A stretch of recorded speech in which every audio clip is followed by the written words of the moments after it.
गलत मार्ग का अंजाम। एक वृद्ध किसान की जवान पत्नी। किसी ग्राम में किसान दंपति रहा करते थे।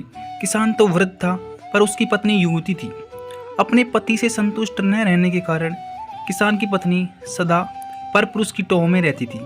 इस कारण एक क्षण भी घर में नहीं ठहरती थी। किसी ठग ने उसको किसी घर से निकलते हुए देख लिया। उसने उसका पीछा किया और जब देखा कि वह एकांत में पहुंच गई तो उसके सम्मुख जाकर उसने कहा, देखो, मेरी पत्नी का देहांत हो चुका है।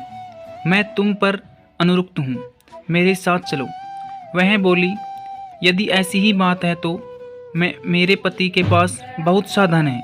वृद्धावस्था के कारण वह हिल डुल नहीं सकता। मैं उसको लेकर आती हूँ जिससे कि हमारा भविष्य सुखमय बीते। ठीक है, जाओ, कल प्रातःकाल इसी समय इसी स्थान पर मिल जाना। इस प्रकार उस दिन वह किसान की स्त्री अपने घर लौट गई।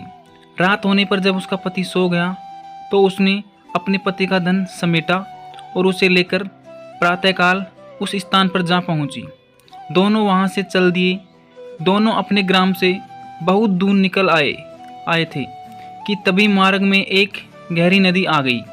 उस समय उस ठग के मन में विचार आया कि इस औरत को अपने साथ ले जाकर मैं क्या करूँगा, और फिर इसको खोजता हुआ कोई इसके पीछे आ गया तो वैसे भी संकट ही है।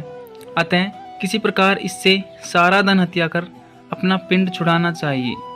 यह विचार कर उसने कहा, नदी बड़ी गहरी है, पहले मैं गठरी को उस पार रख आता हूँ, फिर तुमको अपनी पीठ पर लाद कर उस पार ले चलूँगा। दोनों को एक साथ ले जाना कठिन है। ठीक है, ऐसा ही करो। किसान की स्त्री ने अपनी गठरी उसे पकड़ाई तो ठग बोला, अपने पहने हुए गहने कपड़े भी दे दो, जिससे नदी में चलने में किसी प्रकार की कठिनाइयाँ नहीं होगी और कपड़े भीगेंगे भी नहीं।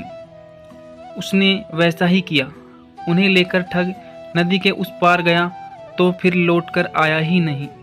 वह औरत अपने कुकृत्यों के कारण कहीं की नहीं रही।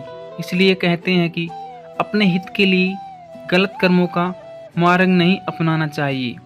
वीडियो पर आपकी क्या राय है कमेंट करके ज़रूर बताइए और हमारे चैनल को सब्सक्राइब करें। धन्यवाद।